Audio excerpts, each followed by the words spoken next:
Oh my god, what the heck, man? Oh my god, that's so dumb. Come on, I hate this. I hate this. Welcome back to Stand Patch Grade for Train Sim World. We are about to do Powering America Part 2. This is actually the hardest mission of every mission there is in the books. 205, await passage of an eastbound, then subject to signal indications, proceed from Rockwood Junction to Salisbury Junction on Main 2. Over. So something to keep in mind, we're going to be doing the reverser, prepare to depart, await the single, which is the train that's probably on the way right now. Wait for service to start at 14:30. It's already started, man. Our goal is to go to Yoder, then go to Stand Patch, then go to Viaduct Junction, Emmett Creek, and then basically park the train, and that is it for this mission. Wait, that's the train that we're waiting for right there. That's the one we want. So while we're waiting for that guy, let's go ahead and put this to go forward, and then it wants us to set the headlight to bright ox, and the back headlight we might as well set to dim. And for now we're gonna put the handle on to full service. Oh, it wants us to release this thing. Okay, fine. Weather forecast doesn't look good, but you got enough experience to handle the situation. Have a good trip. Ha! You're so funny. Thanks a bunch, buddy. We have our engine run is on, our gen field is on, and our control is on. Our dynamic brake is on. We might as well turn on the gauge light. The radio is already on, so we're not going to worry about that. Distributed power right now is turned off. So let's go ahead and, because we know the distributed power is turned off, let's go ahead and go outside and see what we got. So we got two engines here in the front, a random hopper just sitting there on the side. Let's go ahead and hit the back engine. We got the back engine. So we essentially have three engines to set up. We're going to go into engine number 3 first. So we're going to set up this engine before we go anywhere. We can actually set this one up for a lead engine. This would actually be great to do that. So let's go ahead and set this one up for a lead engine. We're going to turn that radio on. Down here, we're going to set this up for a lead engine as well. So we're going to have engine run, gen field, and control on. All three of them are going to be on. The distributed power in this engine probably should be turned on for engine, the one that's going to be our lead engine back here. So we want this one to be on, distributed power, and we also want the radio to be on. Both of these need to be on over here. What I'm going to do is I'm going to reset the other engine to do this, and we have to make sure also in this one the banking comm is turned off for this particular engine. We don't need it. Okay, outside of that, everything else is set up properly for this engine. We should at least be good to go here. The second engine, what I do have to make sure here is down here. Oh my god, I went the wrong way with the button. Down here we have to make sure all three of these are off. Gen field, engine run, and control and fuel pump, all three of these need to be off in this engine. And then what we also need to make sure over here is our distributed power is turned off and our radio is turned off in this engine. We don't need it. And we also have to make sure the banking comm in this engine is turned off. We got everything set up in this engine, so let's go ahead and hop back in our main engine. In our main engine, key detail here. So we're going to turn the radio off for just a second to reset the radio. We're going to turn on distributed power.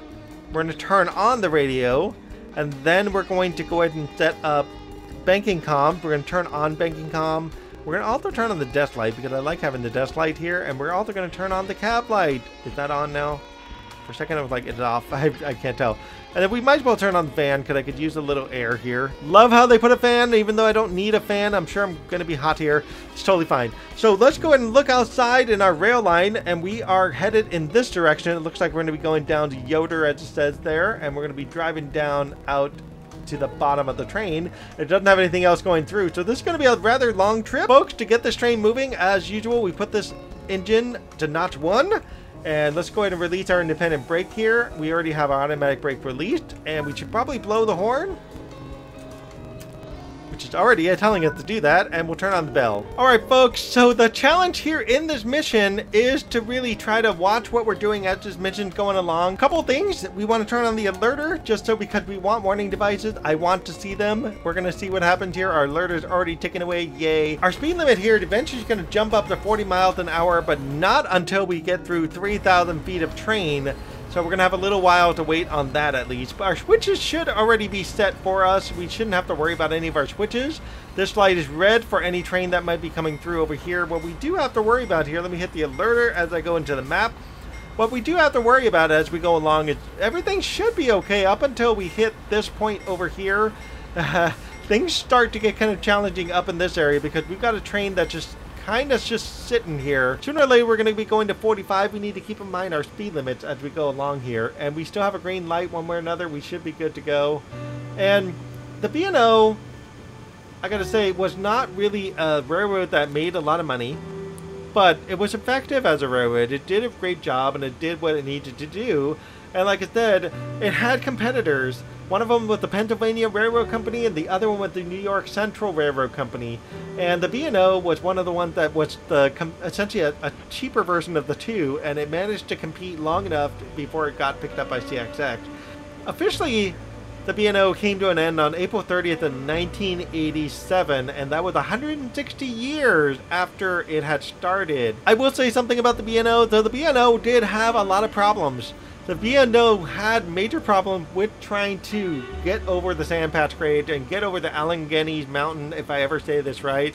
It had major issues with trying to deal with the steepness of the mountain, and especially Pennsylvania. So the state of Pennsylvania, if anybody lives there, actually tried to do their part to prevent the railroad from going through Pennsylvania itself. So the B&O was not allowed to build anywhere near Pennsylvania or on Pennsylvanian soil, partly because of the mid-19th century. They feared that the B&O would actually overcompete and take over the Pennsylvania Railroad Company. The B&O nearly lost their opportunity in the PNC Railroad when the Pennsylvania Railroad Company was allowed to take over the line in 1864. However, the B&O was smart, and they took that issue to court. Because they won it in court, by 1871, the line was finally opened between Cumberland and Pittsburgh.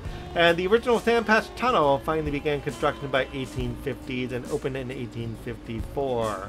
Alright folks, we're coming up on Yoder, essentially Yoder, which is very close to the Salisbury Junction, as you can probably see on the map here that I'm putting up on screen for you. But yeah, welcome to Yoder, folks. It's a very small town, as you can see there, and we'll just go outside to camera 2 here, and you can kind of see what's going on with this town. And camera 3 really highlights it really nicely, because we can see all sorts of stuff on camera 3. There's one of those things to pick up, folks, if anyone needs that. Somebody's doing construction at their house. My gosh, look at that. They're digging a pool in their backyard. Let's see what the single says once we go past it. I think we should be okay once we get past the single. That's red now. We got a single that's red out there, 6,000 feet. So I guess we were okay. So I was kind of worried it was the single that I'm about to approach right here. We should be going on the correct track, which is the one going straight ahead for me here. And everything should be smooth sailing, I guess you could say. And the next setup here is going to be the sand patch setup, which is the road up the mountain. And if we did a good job setting up our 3 engines here, we should have everything we need to get to the top of the mountain. P205, subject to signal indications, proceed from Salisbury Junction to Sand Patch Junction. Over. There's another train rolling on through right now with a set of coal going in the other direction. Why is the coal going in the other direction? I don't even know. But let's go ahead and turn on our bell, just for the sake of this, because our bell is going to be kind of important to acknowledge that we've got another train coming towards us. And we could probably keep rolling at 2 miles an hour. That is fine, and that will keep us pretty safe, at least for the 1,700 feet. Wait, are you serious? There's nobody driving the... Wait, no.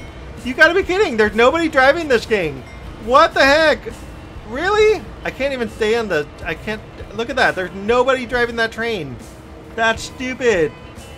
Just insane. There's nobody driving that train. There's nobody in these engines. Wait a minute. What the heck? You guys are driving backwards.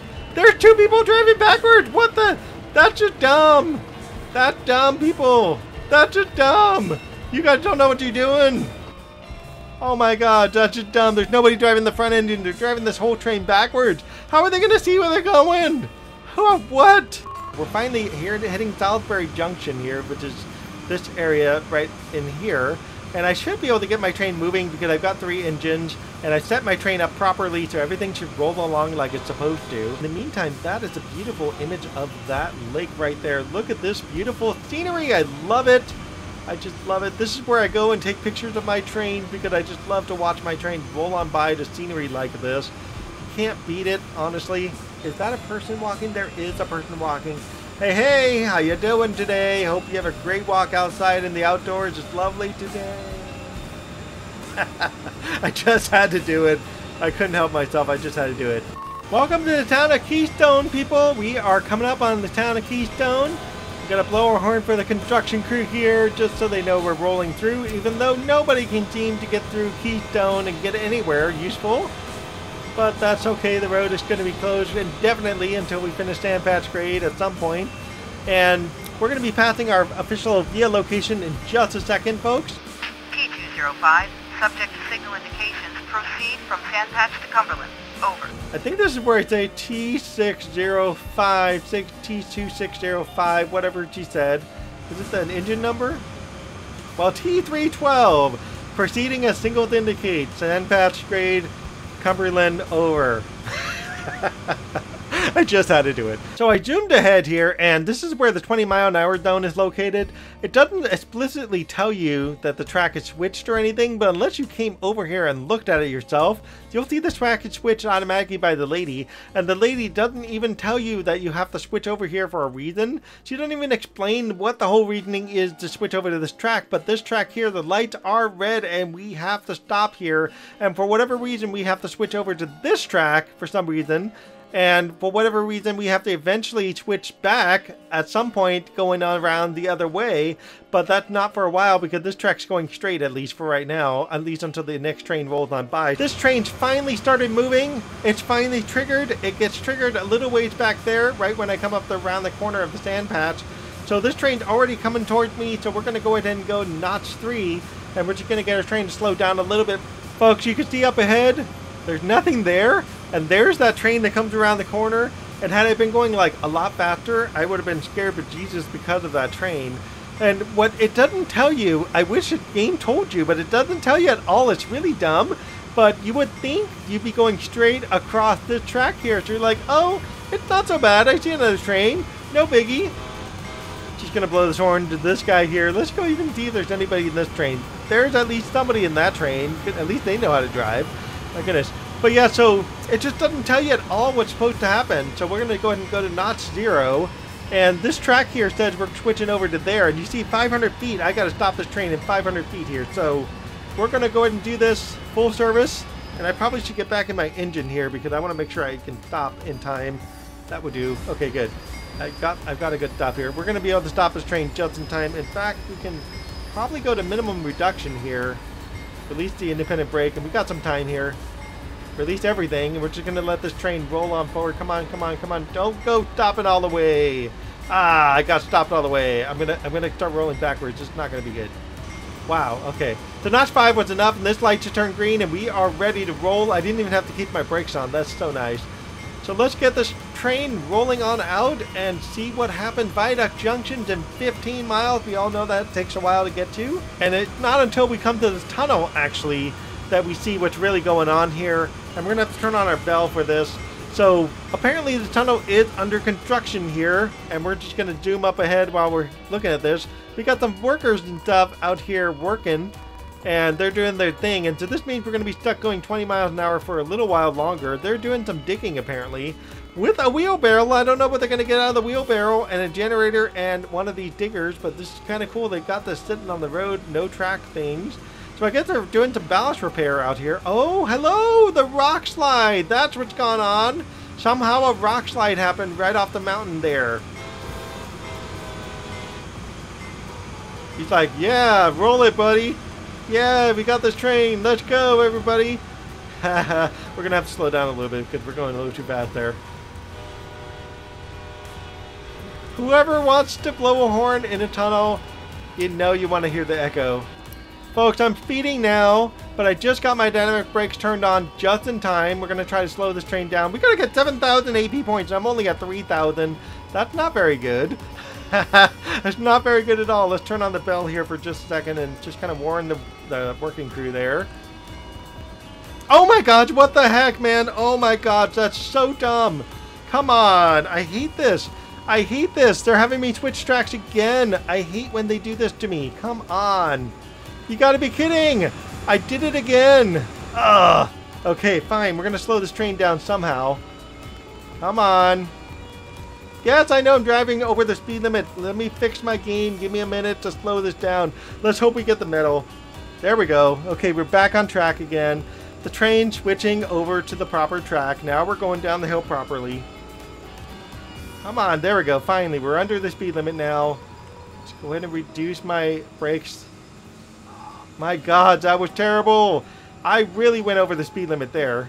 Alright folks, welcome to the little tiny town of Mance. There's not a whole lot here except for a bunch of trees.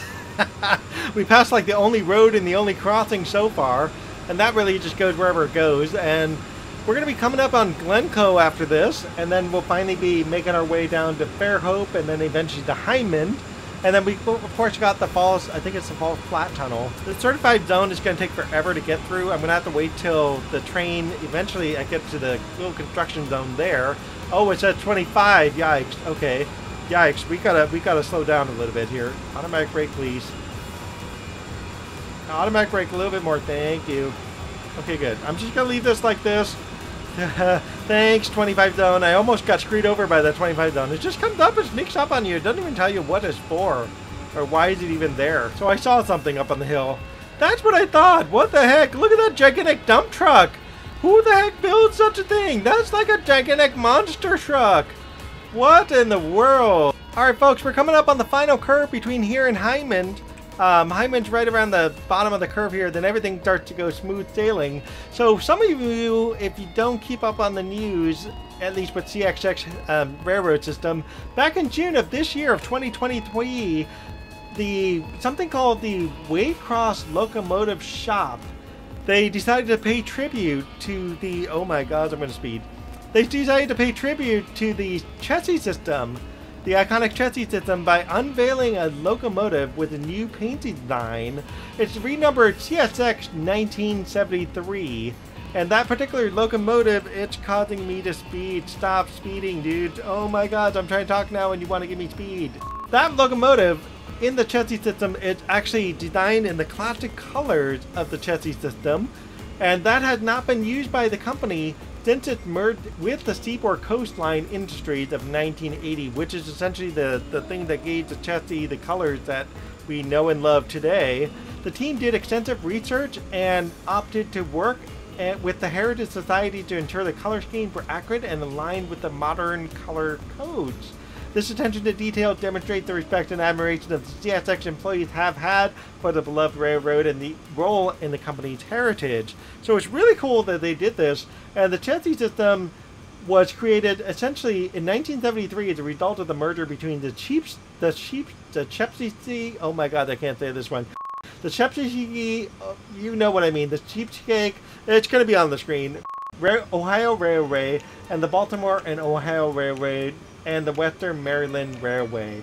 So these three railroads merged together, and that created the Chessie system and gave the logo of the Chessie Cat. The Chessie Cat became the logo of that railroad service, the innovation and reliability of that railroad, and as of now, the CSX 1973 paint design is the tribute for the Chessie system enduring legacy. So somewhere back in 2018, CSX Transportation had the original idea of taking the Baltimore and Ohio main line between Greenwich, Ohio and Baltimore.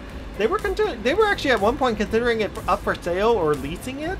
They decided not to, and apparently that route was one of 8,000 miles of rail line that was under review of CSX to be able to cut costs and boost profitability. So what's interesting is the sand patch grade is included in the from Pittsburgh to Sand Patch, and because it's part of the original Baltimore and Ohio railroad system, it was actually under review at one point. Some of the analysts that were reviewing this system was actually pretty surprised by it, and they were like, wow. So Pan Am Railways was considered the logical operator of this section of line with the Boston cluster, essentially.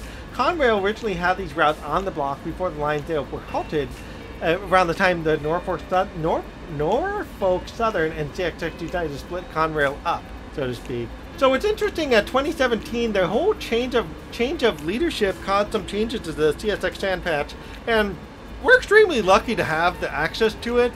So in this game, we have the ability to use the Hump Yard in South Cumberland, but CSX actually stopped using it.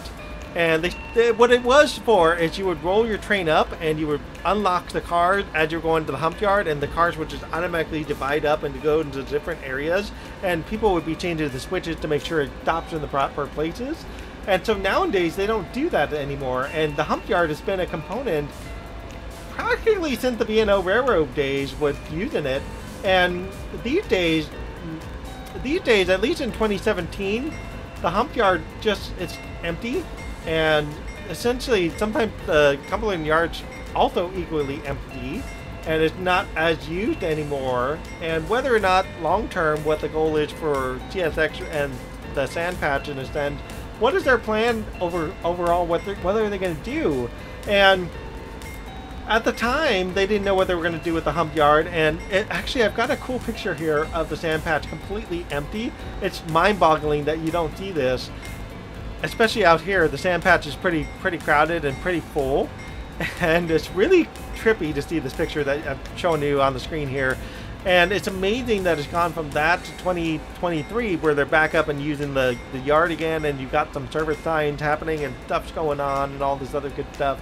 So it's really good to see the sand patch essentially up and running, and Amtrak still uses the service line, as I said sometime earlier, where Amtrak serves between Chicago and Washington, D.C. And by the way, I should probably say this now, if you decide to use your dynamic brake to stop your train, remember your dynamic brake will not actually help you the slower you go.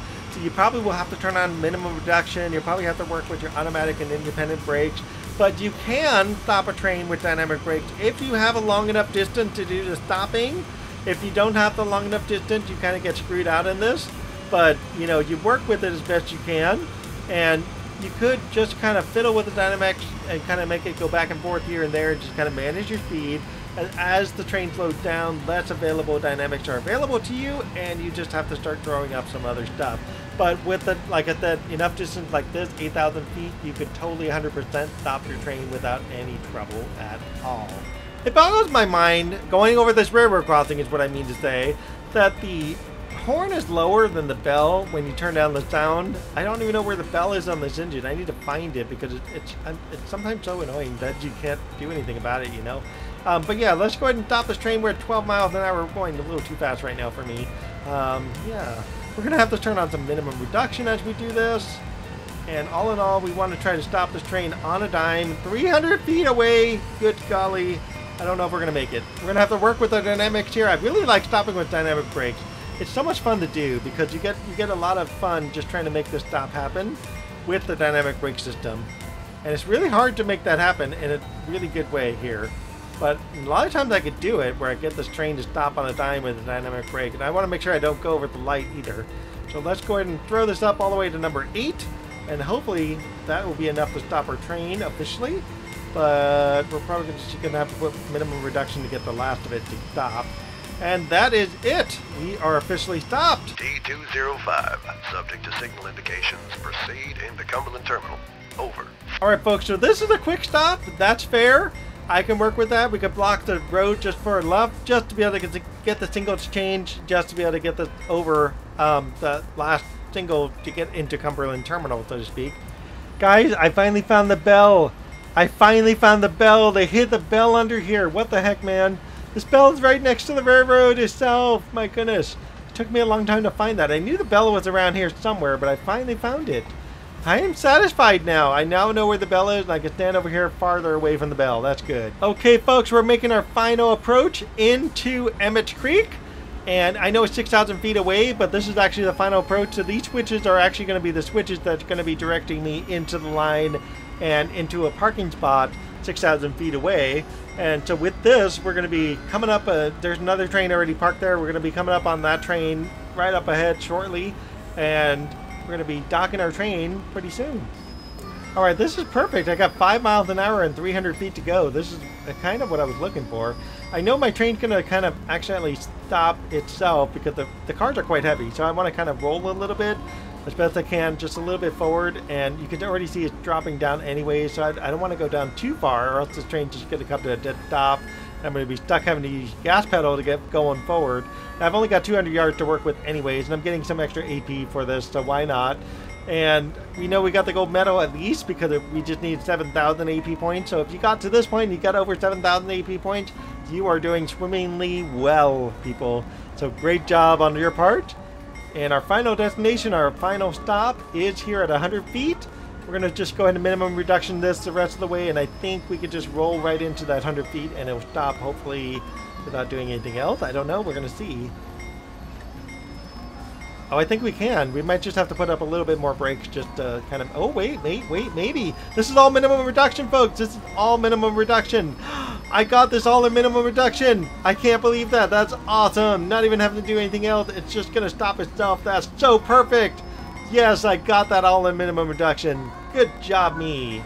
Let's go ahead and put this automatic brake to full service there. It says it wants a reverser to neutral and automatic brake to full service. We could turn the bell off. We don't need that. And we probably should turn on the independent brake to full application. That's important. We're going to put this to neutral here. And it's telling us to head into the main building. Really good work getting over sand patch grade. The skills you've demonstrated are exceptional. You're experienced enough to take on any train running through the Keystone subdivision now. Ha, good luck with that, right? Head in the main building. We might as well turn the engine off, right? We can turn our gauge lights off. We might as well just turn off everything else, but I guess they want me to leave it running, so whatever.